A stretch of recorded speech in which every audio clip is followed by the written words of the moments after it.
We've all been there, haven't we?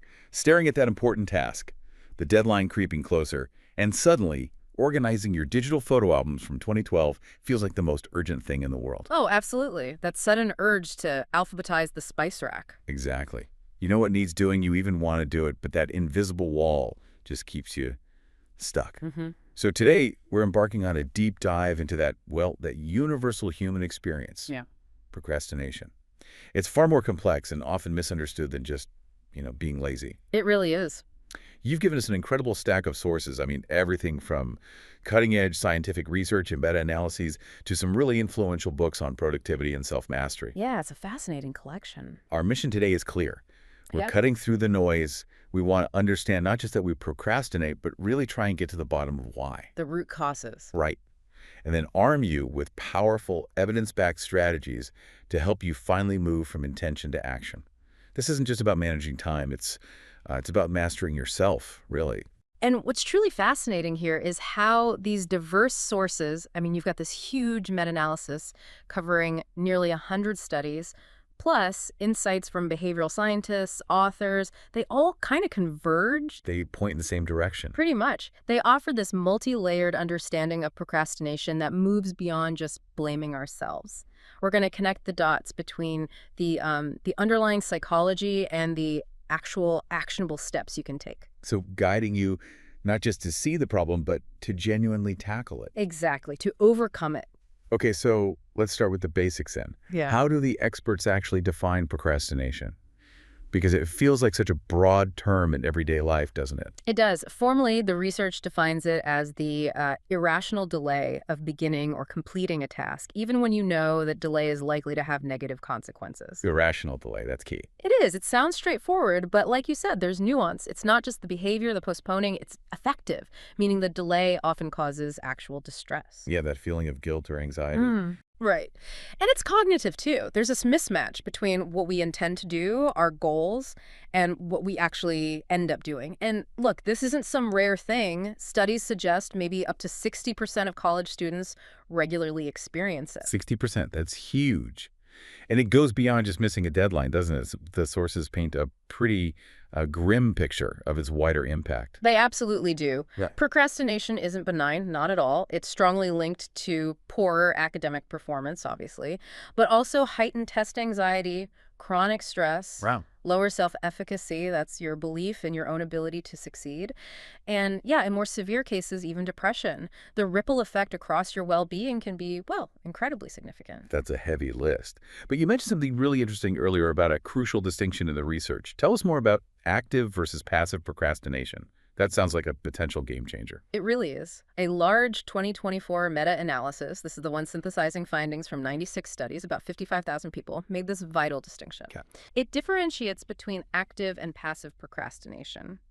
Active procrastinators are those who deliberately choose to work under pressure. They often find it energizing, Right, the thrill of the deadline. Exactly. And surprisingly, this type of procrastination actually showed a small positive effect on academic performance for some people. Wait, positive? Seriously? So some people actually benefit from procrastinating. That kind of flies in the face of everything we usually hear. It certainly challenges our assumptions, doesn't it? The key seems to be the deliberate choice and the sense of control that active procrastinators feel. Okay, so what's the other side? Passive. Right. Passive procrastination is different. It's driven by indecision or maybe an inability to get started or just plain old avoidance of the task. And this type consistently showed a small negative effect on performance. Ah, okay. That makes more sense with a common experience. And understanding this distinction is so crucial because it tells us that a one-size-fits-all approach to fixing procrastination probably isn't going to work. That's a really powerful distinction. So the common thread here, it seems, is that procrastination isn't just a character flaw or plain laziness. Often, it's more like a misguided attempt at self-protection against deeper anxieties or vulnerabilities. Now, that's precisely the point the sources are making. That's a huge shift in perspective, isn't it? It is. Yeah. When we strip away the judgment, we see it more clearly as a complex emotion regulation problem. Emotion regulation, okay. Yeah. The sources highlight these common psychological drivers. Fear of failure, naturally, but sometimes even fear of success. Really? Fear of success. Yeah, it happens. Also, perfectionism that just paralyzes you, or finding the task itself deeply unpleasant, a lack of self-confidence, or simply underdeveloped self-regulation skills like time management. It's complicated. It is. But the core insight here is that recognizing these underlying drivers is the absolute first step. It transforms the challenge from like a moral failing into a problem to be understood and solved. Right. Okay, so if it's not a moral failing, and we now understand some of its deeper roots, what does the evidence suggest we can actually do about it? What are the scientifically backed roadmaps to action? Well, the good news is the research points to several leading therapeutic interventions that have strong empirical support. Like actual therapies? Yes, one major one is cognitive behavioral therapy, or CBT.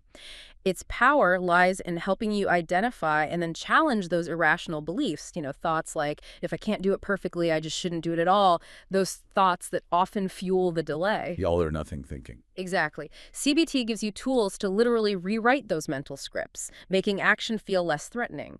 It helps you set realistic goals, develop practical decision-making skills. There was a randomized controlled trial with adolescents, for example, that found CBT significantly reduced procrastination, self-handicapping behavior, and test anxiety. And that actually led to better results? Yeah, directly improved attendance and academic performance. Pretty compelling. Okay, what else is there? Building on that cognitive approach, there's also strong support for rational emotive behavior therapy, or REBT. REBT. Yeah. This therapy focuses very directly on disputing those irrational beliefs, but with a real emphasis on actively replacing them with more rational, empowering alternatives. So not just challenging, but replacing. Right. For instance, a 12-session program with high school students showed significant and, importantly, persistent reductions in procrastination scores, even 3 months after the intervention ended. Wow, so it's 6. It seems to. And then there's acceptance and commitment therapy, or ACT, often combined with time management training. ACT, how does that work? ACT encourages what's called psychological flexibility. So instead of fighting those unpleasant thoughts and feelings that bubble up around a task. But it's exhausting. Totally. You learn to sort of accept them, notice them without getting caught up in them, clarify what truly matters to you, your values, and then commit to taking actions aligned with those values, even if it feels uncomfortable. So doing it anyway, despite the feeling. Exactly. A 2024 randomized trial found that improvements in both psychological flexibility and time management skills were strong predictors of reduced procrastination. It tackles both the emotional side and the practical skills. These therapies sound incredibly powerful, especially for those really deep-seated issues.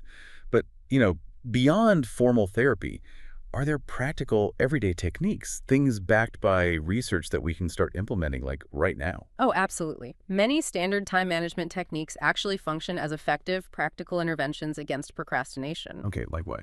Well, setting specific, actionable goals is fundamental. Obvious, maybe, but crucial. And breaking large tasks down into small, manageable steps. The baby steps approach. Right. Some call it the Swiss cheese method. You just puncture a big, overwhelming task with small, easy bites of work. I like that analogy. The power here is really psychological. It reduces the perceived threat, the sheer overwhelm of a huge task, making it much easier to just start. Takes the scariness out of it. Precisely. And another fascinating one comes from Neil Fiore, his unscheduling method. Unscheduling. Sounds counterintuitive. It does. But here, you literally block out your enjoyable leisure time first. Schedule the fun stuff, the breaks, the relaxation. Schedule fun first. Yes, and then you schedule your work around it. The psychological principle is that it flips the script. Work stops feeling like this punishment or obligation you have to endure before you get a reward. Which makes you want to delay it. Exactly. Instead, it becomes a choice you make after you've secured your downtime. This dramatically reduces those feelings of deprivation and resistance that often fuel procrastination. That's genius. Such a simple reframe. Hey, now, in our always connected world, you'd think there's an app for everything. Yeah. What about digital tools for beating procrastination? Is there, like, a quick tech fix? The tech fix question. It's a great one, and the evidence here is actually a bit mixed. Yeah, a 2024 randomized controlled trial looked at a single-session digital intervention, like a one-off app module or something, found no significant reduction in procrastination. Huh. So popping an app once doesn't do it. It suggests that a one-off digital zap probably isn't enough, unfortunately. However, the sources also indicate that ongoing coach-guided online programs, things that last several weeks, maybe 4 weeks or more, show more promise. So sustained support matters. It seems so. They're a promising area for more research, but sustained engagement and maybe some personalized support seem to be the critical factors, not just a quick download. It makes a lot of sense, really. Hmm. It sounds like tackling procrastination needs more than just a surface-level tweak. It requires um, understanding, persistence, and often, yeah, combining different strategies. That's precisely it. And those findings from that big 2024 meta-analysis, they also highlighted something else important. The negative link between procrastination and performance is actually quite modest overall. Modest, you mean it's not always a disaster? Well, it depends. It's heavily moderated by the type of procrastination. Remember, active versus passive, and also your individual characteristics. Right. The active folks might even do okay. Exactly. Active procrastination might be neutral or even slightly beneficial for some, while passive procrastination consistently seems to harm performance. But crucially, the authors emphasize that indirect factors often bridge that gap. Indirect factors, like what? Things like the anxiety it causes, poor self-regulation skills generally, or using really ineffective study approaches because you're rushing. These are often what mediate the relationship between delaying and performing poorly. So it's not just the delay itself, but what the delay causes psychologically and behaviorally. You got it. Which underscores why interventions really need to address both the self-regulation skills and those underlying emotional factors to be truly effective. You can't just focus on one. Okay, so understanding those emotions and self-regulation challenges is key. Now let's broaden out. What does all this mean when we look at the wider world of productivity and self-help books? You've given us some really influential ones, each with a slightly different angle on tackling this beast. Indeed.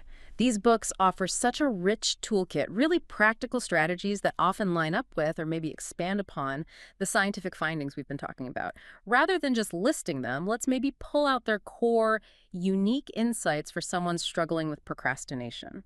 Great idea. Where should we start? Let's start with Piers Steele, the procrastination equation. He offers this really powerful, almost analytical framework. His temporal motivation equation boils down to this.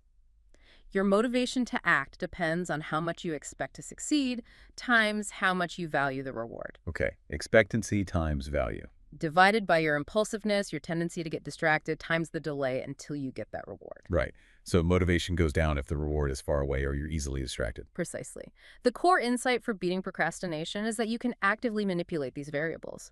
Build your confidence to increase expectancy. Connect tasks to your personal goals or values to boost value. Make it meaningful. Exactly. Use pre-commitments like blocking distractions to reduce impulsiveness and set interim deadlines or break things down to shorten the perceived delay. It's about actively engineering your motivation. Very strategic. Okay, who's next? Then there's Tim Pickel's Solving the Procrastination Puzzle. He distills decades of research into what I think is a profound insight. Procrastination is fundamentally an emotion regulation problem. We keep coming back to that. We do. We delay to avoid the negative feelings tied to a task, boredom, anxiety, frustration, whatever. His game-changing advice is deceptively simple. Just get started. Easier said than done sometimes. It is. But his point is that motivation doesn't usually precede action, it often follows it. Action creates motivation. He pushes breaking tasks into tiny first steps and using implementation intentions. Those if-then plans. Yes, like if it is 8 a.m., then I will open the document and write for 15 minutes. Super specific. The whole focus is on lowering that emotional hurdle just to begin. Get over the initial hump. Makes sense. And Neil Fiore. We touched on him. Right, the now habit. As we mentioned, his unscheduling combats that feeling of deprivation that often fuels delay. His core insight is schedule the fun stuff first. The guilt-free play. Exactly. Then integrate work into the remaining time, maybe using a reverse calendar, working backward from deadlines. This whole approach flips the script. Work becomes a choice, not this heavy burden, reducing the anxiety and resistance. Less dread, more choice. I like it. What about the classic eat that frog? Ah, Brian Tracy. Blunt, but effective insight there. Success isn't about doing everything, it's about doing the most important thing first. The big, ugly task. That's your frog. His core strategy is identify that biggest, ugliest, most critical task and tackle it right at the start of your day. Get it done. Why first thing? By front-loading your day with the task you're most likely to procrastinate on, you build massive momentum and ensure the essential work actually gets done. It's a powerful antidote to feeling overwhelmed by a massive to-do list later. Powerful. Okay, and James Clear's Atomic Habits.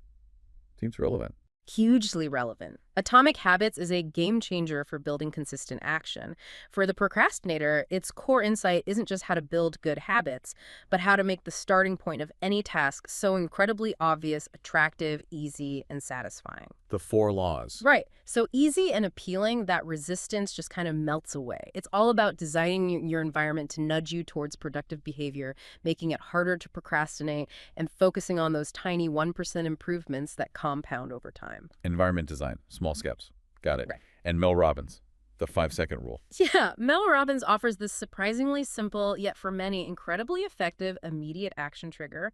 Her core insight is that when you feel that instinct to act on a goal, but your brain starts making excuses. Which it does, instantly. Instantly, you interrupt that pattern, you count down 5, 4, 3, 2, 1, and then you physically move and take action. Like a launch sequence for yourself. Pretty much. It's a powerful tool for short-circuiting that procrastination impulse, building confidence by proving you can act, and breaking those cycles of self-doubt just by forcing yourself to start.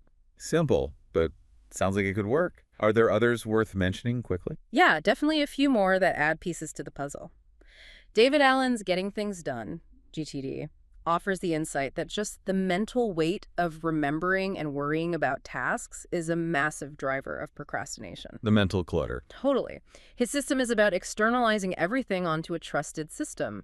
Capture, clarify, organize, review, engage, freeing up your mind to actually do things, not just stress about them. Makes sense. Stephen Pressfield's The War of Art speaks powerfully to creatives, identifying resistance with a capital R as this internal enemy. His insight is that showing up daily, doing the work, is basically an act of war against this force. Facing the resistance.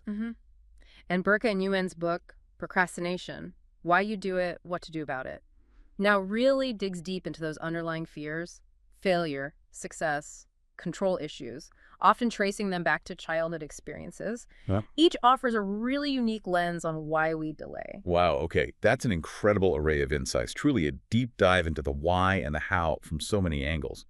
Now, for our listener, how do we pull this all together, like into a practical, actionable toolkit? What are the key strategies we can synthesize from all these sources for finally overcoming procrastination? Yeah, this is where it gets really useful bringing it all together. We can definitely synthesize several key actionable strategies, remembering that the best approach often combines these psychological insights with very practical techniques. Okay, let's hear them. What's number 1? First, absolutely crucial, cultivate awareness and self-compassion. Seriously. Recognize that procrastination is usually a self-regulation and emotion regulation issue, not just laziness or a moral failing. Drop the guilt. Please, adopt a non-judgmental stance. Harsh self-criticism almost always makes avoidance worse. Maybe use some reflective journaling to pinpoint the specific thoughts, feelings, fears, like that fear of failure or perfectionism that are driving your pattern. Know your enemy, kindly. Awareness and kindness. Got it. What's next? Second, use those cognitive behavioral techniques. Yeah. Actively challenge the irrational beliefs fueling the delay. If you catch yourself thinking, I must do this perfectly, consciously reframe it. Progress is better than perfection, or done is better than perfect. Realistic self-talk. Yes. Practice those implementation intentions. Link a specific cue to a specific action. If it is 10 a.m., then I will write for 15 minutes. Make it automatic. And if anxiety is really high, try some ACT-based exercises. Accept the uncomfortable feelings, don't fight them, focus on your core values, and commit to even tiny value-driven actions. Okay, manage the thoughts and feelings. Third, prioritize and plan effectively. This is where some classic advice really shines. Identify your frog, that most important task, and tackle it first thing to build momentum, like Tracy says. Eat that frog. Eat that frog. Break big projects into small, manageable steps. Use that Swiss cheese method Peichel and others talk about to reduce overwhelm. Maybe implement a system like GTD, capture tasks, clarify the very next action, organize them, review regularly, and then execute. Get it out of your head and onto paper, basically. Pretty much. And remember, Fiore's unschedule. Proactively block out leisure time before work to slash that feeling of deprivation and resistance. Plan the fun first. Oh, Lord. Love it. Okay, number 4. Fourth, design supportive environments and habits. This is James Clear territory. Make good habits easier and bad habits harder. Reduce friction for the stuff you want to do, keep materials visible, silence notifications, prep your workspace the night before. Make it easy to start. Exactly. Maybe use temptation bundling. Pair a task you dread with something you genuinely enjoy, like listening to a great podcast only while you do chores. Build habits incrementally focus on that 1% better each day, and for those moments of pure hesitation, 5, 4, 3, 2, 1. embrace the 5-second rule. When you feel the urge to stall, count down 5, 4, 3, 2, 1, and just move. Start the action. Break the inertia. Okay, fifth strategy. Fifth, set deadlines and accountability. Use Steele's insights here. Give yourself near deadlines, even artificial ones. Break tasks into short sprints to reduce that perceived delay. Make the reward feel closer. Right. Use public commitment or find an accountability partner. Even a simple app reminder can help. Remember the digital intervention research. Sustained engagement, not one-offs, seems key. And reward yourself. Celebrate completing tasks to boost their perceived value. Maybe even add small penalties for unnecessary delays if that works for you. Carrots and maybe tiny sticks. Okay, is there a final one? Yes, finally, and this underpins everything. Maintain psychological and physical well-being. This is absolutely foundational. The absolute basics. Ensure you're getting adequate sleep, some exercise, decent nutrition. Being physically depleted massively increases impulsiveness and weakens your self-control. Practice stress management techniques. Mindfulness, deep breathing, whatever, helps you manage the anxiety that drives avoidance. Take care of the machine. Exactly. And look, if procrastination is causing significant distress, if you feel really stuck or hopeless, please don't hesitate to seek professional help. Therapies like CBT, REBT, and ACT have solid empirical support. They work. That's a fantastic toolkit. What an incredible deep dive. It's so clear that procrastination is way more complex than just, a lack of willpower. Yeah. It's this deep interplay of our emotions, our beliefs, our environment, even our physiology. Totally. It's almost liberating, actually, to realize it's not just some fundamental character flaw. That's exactly it. That shift in perspective is huge. Understanding the active-passive difference, seeing it as an emotion regulation challenge, it fundamentally changes how you approach it, doesn't it? Completely. You now have this multi-layered toolkit, one that blends those deep psychological insights with really practical, actionable strategies you can apply in the real world. And that's truly empowering. No more just getting lost in guilt and shame, just understanding and a clear path forward with actual steps you can take. Which I think raises an important question for you, our listener, to maybe consider right now. After exploring all these insights and strategies, what is one small, maybe slightly uncomfortable action you've been putting off? Maybe one you even just thought of during this deep dive. What's one small thing that if you just counted down 5, 4, 3, 2, 1 and started maybe for just 5 minutes, what could that begin to shift in your day and perhaps even in how you see yourself starting right now?